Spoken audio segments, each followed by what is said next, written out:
again, I'm going down a rabbit hole that I've never gone down before when it comes to how executive function skills, how building executive function skills can be tiered. And just to kind of show you a diagram, I'm doing this with my middle school teachers. I'm actually left the screen because I'm getting markers. And the new frontier of executive function skill development is going to kind of look like this. So a lot of people are spending a lot of time talking about, EF skills. And again, from a teacher's standpoint, this is really new to them, as it's not really about EF skills. Can you guys see what I just wrote there? I just wrote the word EF skills. I'm not sure if you can see that, but it's not really about EF skills, right? It's how EF skills are used as building blocks, the foundation of which other requirements, right? Other responsibilities, other priorities sit on, right? So EF skills are used. They're used to study, right? They're used to learn. They're used to perform. So what are we helping our clients perform better in? Study skills, homework habits, reading, writing skills. And so we're talking about the connection that executive function skills have, or the necessary skills needed for literacy.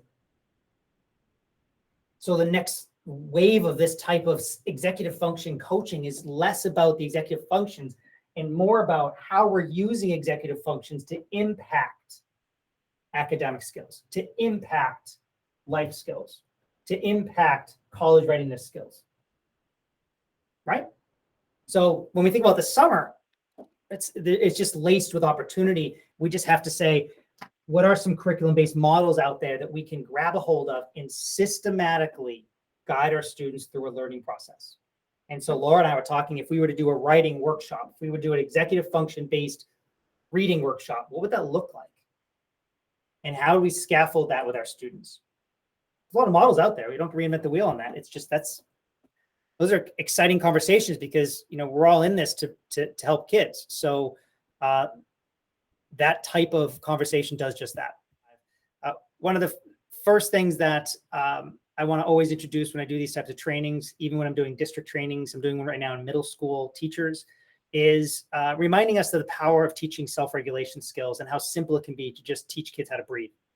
So in a coaching model, we can always introduce the power of breath with our clients, and it only takes 66 seconds to change your state from one of anxious to calm. And to teach this, the square breathing technique is really powerful. So it's worth practicing on yourself, on your kids, on your husband, and obviously on your clients as you initiate a session. So I had this program in a couple of parts: icebreaker, regulator, and then activator.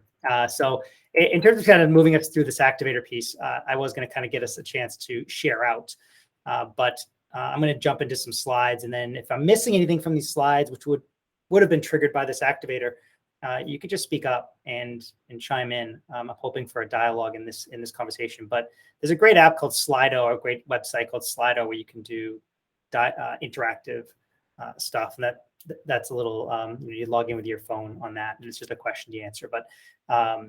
But I'm going to answer this question in my presentation, but I'm probably going to miss some stuff. But most importantly, it's when we are dealing with this transition period or summertime, it's an opportunity. And I think I've never done a training like this. I've never had professionally and personally, and even as an owner of a business, I've never really looked deep into the opportunities that summertime can offer us and our clients in terms of skills. So this is the first time I'm doing a deep dive into this. So your feedback is really important into understanding how this might relate to not just you as a coach, but to your clients. So stop me at any point.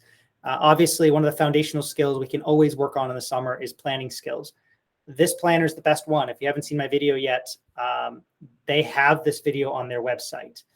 So Leslie, actually, I sent this video to her. She put it on her website, and that was pretty cool. Little high five. But it's a really amazing product that, as a teacher, I use with all of my students, every single learning center, every single class. Take out your planner, take out your planner, take out your planner, and we update it.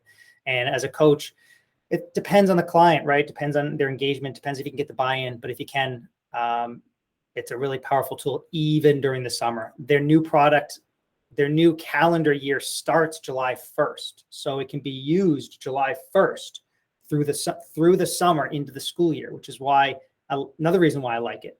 It's not based on a calendar year, and it's not it's not based on a school year from September to September. So it's even better. I love that it starts in July. It's a great feature. A quick pause on something that I don't tell any coach, that we have to assess our clients' executive skills. But if you are to go down that rabbit hole of helping our clients understand their own EF skills, these are some really cool sources for you. All right. The K&M Center, the owner of that center, I'm really impressed with her. I just started learning about her. She's the one that also has published this book. And I may have sent this book to you, Tracy. It's Adult Executive Function Workbook. They have another one I'm going to have a slide on that is for teenagers, but you can assess. It's really about building awareness, right? So student quiz, parent quiz, you can have your clients do that. And that's pretty cool. This other one is Smart But Scattered. If you want to take your phone over that, honestly, I think every coach should probably have this link as a resource that they can send to the parents. Can you fill this out with your child in mind? Or it's Smart But Scattered. If you don't know about that book, it's been around for a while, and there's new versions of it that I'll share out in this presentation. But they have their own dedicated questionnaire. So if what I've been trying to do in these is actually, I can click on it, but let me see. Right click, open tab, a new window, copy link address. Yes. And then I want to go and see, can I do this? All right, sweet. If you want to just save these stuff and look at it later, that's pretty helpful. All right, so think about assessing, and then you think about how assessing can lead into building executive skills or executive function skills.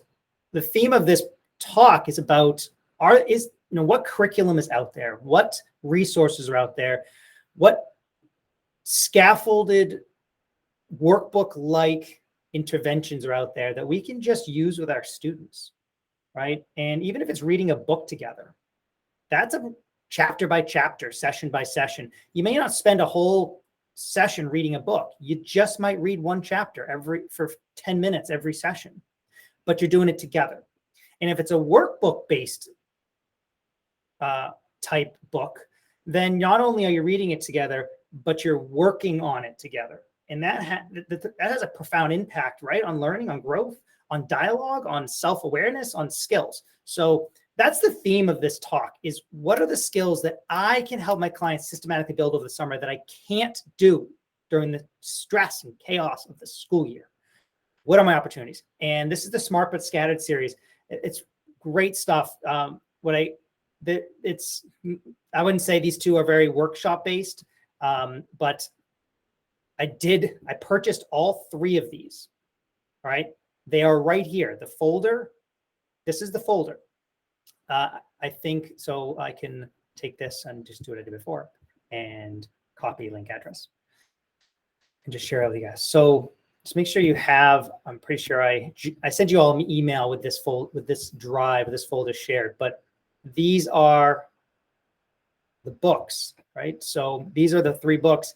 And then there's there's resources that are in each of these. So here's the one for teenagers, executive function skills for teenagers. And this is like the resources that go with it. It's really cool. So this is like, what can I do with my students over the summer? What can I do to just build awareness, build skills? There's a teen assessment in here. There's a parent assessment. There's some good stuff in here that I just feel like obviously is important for us to have access to and to build our own knowledge and our own capacity to impact skills with our students. I'm moving a little quick. Stop, ask questions as I go through. All right. Okay, I've already mentioned the K&M Center. This is their store link. This is two resources that they have in their site. One of them, I purchased this one a while ago. This is really cool. It's a step-by-step workbook-based process with adults. Now, I don't know what qualifies as adults. Do you have to be out of college first? Can you be in college? and looking for a career, I don't know. I think it depends. And then this other one is more for students, right? Executive function workbook for students. And if it's done like this, meaning I like this format, there's no perfect workbook out there. I just think it gives us a framework of conversations. It gives us systematic learning opportunities that we can do week by week with our clients, right? And you may deviate from a chapter because it's not relevant to your client. That's fine, right? It just gives you some model to follow as you help your clients get to know themselves, get to know what life is like with executive function challenges, strengths, weaknesses, interventions, things like that, right? So that's the EF side of this. Let's get to the academic side, okay? And let's say, what can I do over the summer, or bigger than that, what can I do just in general if I were to scaffold study skills with my clients, with the students that I'm working with? And this workbook right here is not new, okay? I love that this workbook is it brings us back to kind of basics, but it's a workbook. So it's step by step, page by page, taking students through a process of learning study skills from start to finish. Now, again, there may be chapters that aren't quite as relevant. That's okay. But it gives us a framework. And some people like to reinvent the wheel and come up with their own framework. And I've never really been that way as a teacher. I've always been, what are some good frameworks out there? What are some good models out there? What are some good curriculum-based interventions that I can just use myself to help my students? So you guys can't click on the links, can you? So when I go into this one, that's that workbook. So this is the spiral bound one that I have in my hands. And this would be like also the instructor's guide. And then let me see what I have on the next page. I'm just forgetting here. Oh yeah. So here's the chapters. So table of content. So what I can imagine is as we build capacity as a team, as you build your tools in your toolbox, a student gets a copy of a workbook. The coach already has their copy, and they just start helping their client work through the chapters. Hey man, study skills. I'm going to teach you how to master study skills. Why? Well, because that's something that's you've mentioned that you get frustrated with how you're performing as a student. You want to get better grades. Well, no one's ever taught you. No one's ever coached you on how to be a student.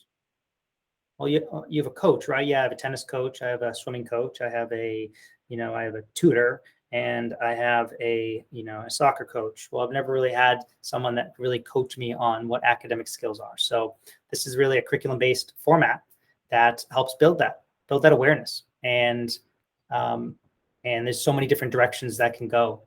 This is also another one. This is for middle school kids. I grabbed two versions of this, I think. This one. And again, it's very user friendly for students, especially the middle school, and it's engaging. It's just people put a lot of work in this. This is the author Susan Mulcahy. Put a lot of time and attention to this. And again, it's not new, meaning these resources have been around forever. And so I feel like getting back to books. I can't tell you how many times I see students struggling with resources online because of the distractibility challenges, right? So I'm a big fan of, if we can, to get students detached from what might be on a screen and the opportunities to just have something kinesthetically that they can manipulate, they can open up, they can write on. And I know you guys don't disagree with that. It's just, how easy would it be to send parents a link? Here's the link to the workbooks we're going to work on over the next 6 weeks. Let me know when you have it at your home, and we'll get started. Right? It can be that easy. We just have to initiate that with our coaches, with our clients, and then move that forward. So this is the hard copy version. Again, I think simplicity, starting with the hard copy version, can be really helpful. What I've also been looking for is online versions. And I want to take this one out here, see if I can. Oh, it's not going to let me, is it? I have to go into, what I'm trying to do is click on it, gang, and it's not letting me. So give me 1 second. I think I have to come out of presentation mode with it. All right, there we go. And then I'm going to share it out so you can see. But there's an online version of this that's very curriculum based, and it's just worth looking at. Share this tab instead. Perfect. So I purchased a few online courses to see what they were like. My courses are right here. So I purchased these 3, and just to really see what they looked like. Now, I love their model. It's pretty cool. Could you imagine just screen sharing and talking through this, or having your client also order this, and they're also going through this model? And so the only issue I have with this is you cannot show a full screen. Like, you're like, oh, David, can you show me the full page? Nope, I can't show you the full page. If I tried to zoom out, it goes smaller, but now it's can't even read it. So I purchased this to see, but I can make it bigger, but now I'm kind of reading it down like this. I can't even see the full cartoon. So it's I don't know, the user friendliness of this is I'm not a fan. What I do like about this is when you get down to the workbook stuff. Let me see if I can get down there. We see table of content. I think when you go down, when you go down to the bottom, it actually has a PDF that you can download, which becomes helpful when you're doing work together, right? So that's just one source. So when I go back to my home, go back to my courses. This is, she screwed up, whoever built this. This is not the correct course. It's actually it's not the 21st Century Skills. It's actually Middle School's Guide it's this one right here. So the picture is wrong. So the study skills, it's actually not that. How do I know that? Well, when you open it up, it shows you, let me show you. Here's the activity page. See, it shows that. So it's wrong. But again, I love that it actually has it online. I love that it's virtual because it could be helpful in coaching. I love how it has the downloadable activity sheet. That's cool. And so what I may end up doing is building a folder that has the activities to go with it. The activities are just useless without the book. So I would just say, if you're going to be using the activities, it's because you're trying to supplement the book, which is fine. But again, thinking out loud around what we might be able to do, these are just some resources that I've found that, again, can really help our students scaffold learning around study skills. Do you guys know why this is so important?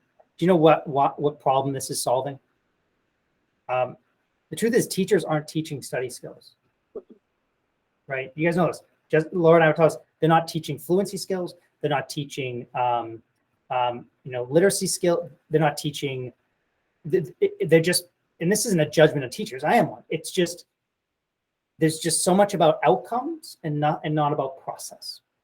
And we've gone so far onto that, across that pendulum, that it requires interventions like this, where we go methodically through a chapter-based process on teaching skills. I'm telling you, when I'm doing the middle school lectures, all we're talking about is liberating the teachers to stop thinking about outcomes. Don't give a shit. Just focus on process. The process for homework, the process for learning, the process for studying, the process for self-testing, the process of what studying looks like. Whoa, you mean I'm not going to get punished for not reaching certain benchmarks that are state standards? Well, no, because for the first time ever, your principal is saying, just go do what's right for students. So that's how important this conversation is. There's a big gap that we're trying to fill in this type of work. Study skills for middle school. Again, this is this booklet. This will take you to the link so if we were to share this out with parents, this would be something that they could easily enroll in. We have our resources, now they have theirs, and we can do it together. This is how you'd order the book online. There it is. I can imagine this being something we could just screen share or copy and send directly to parents. as something that we want to. There are so many workbooks out there that can help bridge the remote coaching gap, right, of engagement, where client has the same book I have. Laura and I, again, we're kind of geeking out on how in the future of these conversations, how we will be using projectors. Am I saying that word right, Laura? Projectors? Mm-hmm. Document cameras. Yeah, document cameras in promoting engagement. That'd be one way. It would be the coach having the document camera, not the client. But if you were working on writing skills or doing math problems or working on a process that involves you modeling that process and then having the student copy that process down. So Judy and I have done videos of this in the past where we're trying to help parents help promote skills in the summer. And these workbook series are just awesome. They're great. So 15 minutes a day as part of the coaching process can help a student just stay connected to learning, stay connected to the skills that are important to help them get ready for the next year or catch up. Right, catching up would be a big theme for what we're dealing with now. The other themes that I didn't put anything in here for, but writing workshops, academic skills for reading, academic skills for math, but very similar. Like, what are some math workbooks that I can send to my student and we can work with through the summer? Crushing college is a theme of our summer work for most of our college students, high school seniors. And that's around this. This is a slide that you guys, I'll send this PowerPoint out so you can log into this PowerPoint slide. But you can assess college readiness skills, and then you can help build interventions based on what's missing in those skills. And that's awesome. Most high school kids, no one talks about the skills needed for college. They talk about grades. They don't talk about skills needed for college. So again, awesome conversation, and you can build it out systematically. What are the stuff we're going to talk about session 1 through session 10? There's a lot of opportunities there. This website is fantastic. It is a great deep dive into what life after college looks like when it talks about occupations and jobs and interests. So what ends up happening is as a lesson, I actually literally put together 10 slides that a coach can use right now. So they can go through every section of that website. So if I go into that website right here, I'm going to share this tab. What I did is I built out questions to go with all of these sections right here. So with a coach, with a client who's interested in life after high school, or is talking about life after college, or is confused around who they want to be and how to get there, this is just an awesome place to explore. And in doing that, you're helping them connect with their future self. And isn't that right, a core executive function skill area? So career clusters, jobs that have a bright outlook. There are 3 main categories there. Hot technology. So many of our kids love technology. They just don't know what to do with it. And they don't really know what it means. They just love video games, or they love computers, or they love their cell phone, but they don't really know how to connect the dots if it were to be a career interest. So this is just an awesome place to explore industries. What are different industries out there? Which ones am I finding interesting? Which ones am I not? Job zones. This is a pretty cool conversation. Do you know there's 5 different job zones? Do you know that each job zone relates with experience and qualifications and training? And do you know that as you move up the job zones, it typically go up in salary? Oh, that's interesting. So I can start exploring job zones based on how much preparation I want to put into my life. High school degree, college diploma, master's degree, things like that. Just talking about STEM as well, and it's just such a cool deep dive into their future. And then you can take all of that, and then you can say, okay, kiddo, let's look at your interests, and let's take your interests and see what it looks like as a job that you might explore someday. And this is awesome. So you just click here, and it'll open up the profile. They answer a bunch of questions with you, and then it really sends you a profile of what they would be like, what their skills, how their interests would relate to a career. And then you would start looking at different job zones and job career choices. And I just kind of wrote these down as like a lesson plan for a coach, where you'd have, you'd have to find 8 different jobs based on your results that you can explore. It's really cool. I've done this with many students in school and outside of school, and they walk away with just a better idea, right? I always say life's not really about what you want to do. Sometimes life's about what you don't want to do, right? Because I can at least, how many of you had crappy jobs and you're like, oh, I never want to do that again. Well, I just told you about my job coaching, right? So, that had a lot to do with what decisions I didn't make after that. So, so part of the journey with our students is not just about deciding what you don't want or what you do want, but really it's out of that process. What am I not interested in? And as I funnel through that noise of what I don't like, what ends up rising up is at least a clear idea of what I do like. This internship site is awesome. It's awesome. So, oh, I don't have the link to that. It's not linking in. That's too bad. I'll have to find that. But it's connected to this site, to the ONET profile site. So I wouldn't worry about that. It's on here. So it's in there, but I'll send the link out. But just helping students realize, high school seniors, if you're moving through high school and through college, what are some jobs or internships that I can start exploring that are more enjoyable? One of you sent this out. Who sent this out? Robin? No. Someone sent this out to the group. Carolyn did. Robin did. Okay. So no, Carolyn. Oh, Carolyn. That's right. So I looked at it. This is awesome. It's its own workshop on screen time. And it follows just a sequence of helping, so you can see yourself in 10, 15-minute coaching sessions doing this dive sequentially around what does screen time mean to me, which is really a journey for all our students. Is they have to figure that out, and some of them would just want to figure it out on their own. Transition skills. There's just another great source. I found this today during a transition training actually at school, and this was awesome. This is a Massachusetts site, and the way to get into it, passcode should be on there. I don't know how to do it. Maybe it's another one. But this is a great site for just exploring, again, more opportunities for career. Summer book club is an idea. It's like, what are some books you have to read for next year? Let's start reading them, and we'll just call it a book club. We'll read it together. Could you imagine how less stressed you'll be if you've read 2 of the books you need to read for 6th grade English or 7th grade English or 8th grade English? You already know what it is. Just go to the website. They're all listed there. It's not hard to find what books you're going to have to read for that academic year. Let's read them together now.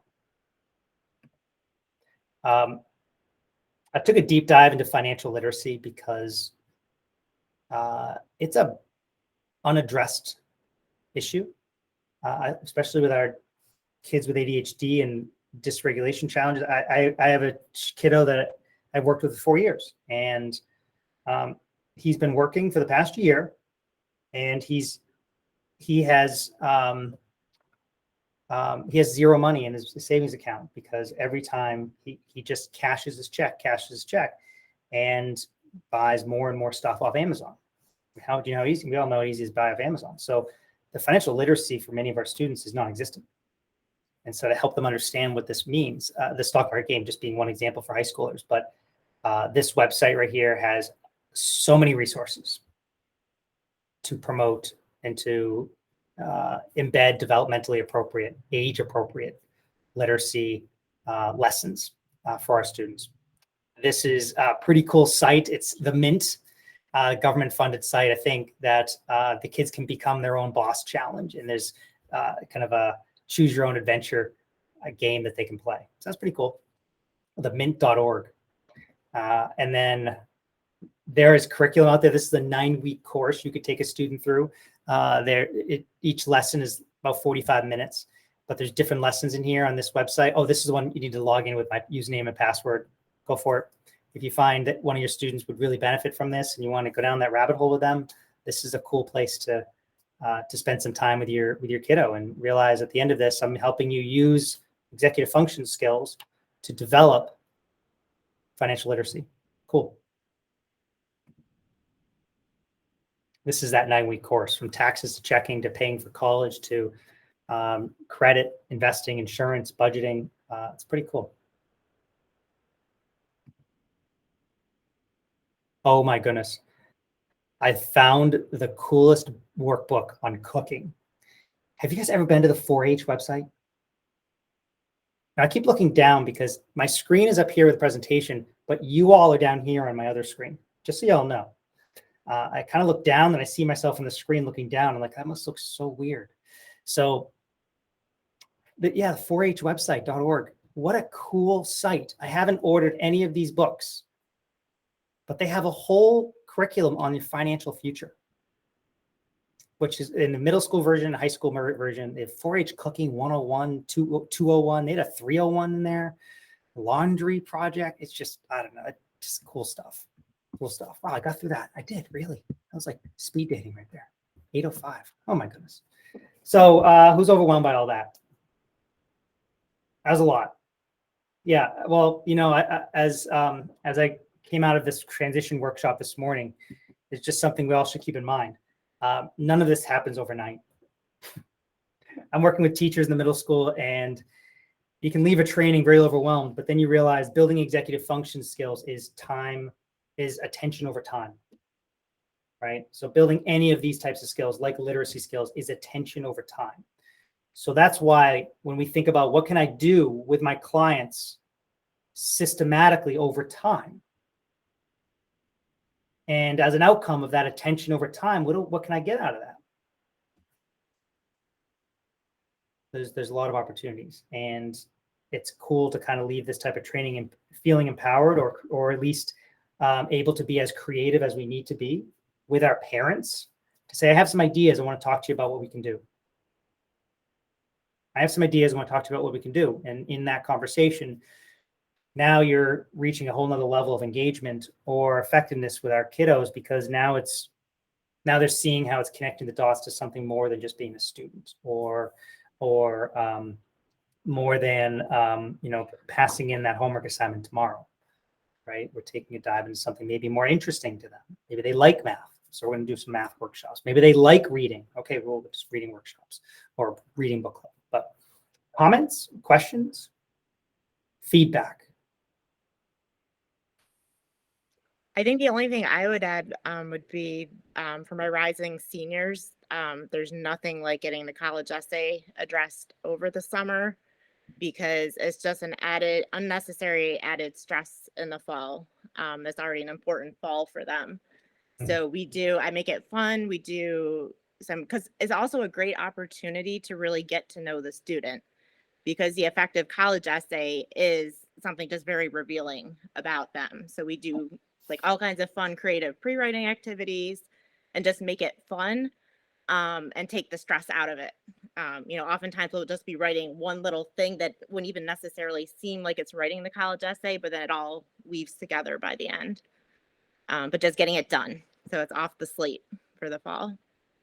Yeah, Catherine, it brings up a really good point. So many of us have our specialty, and we have on top of our specialty, or on top of our background, or our professional background, we have things we really enjoy doing.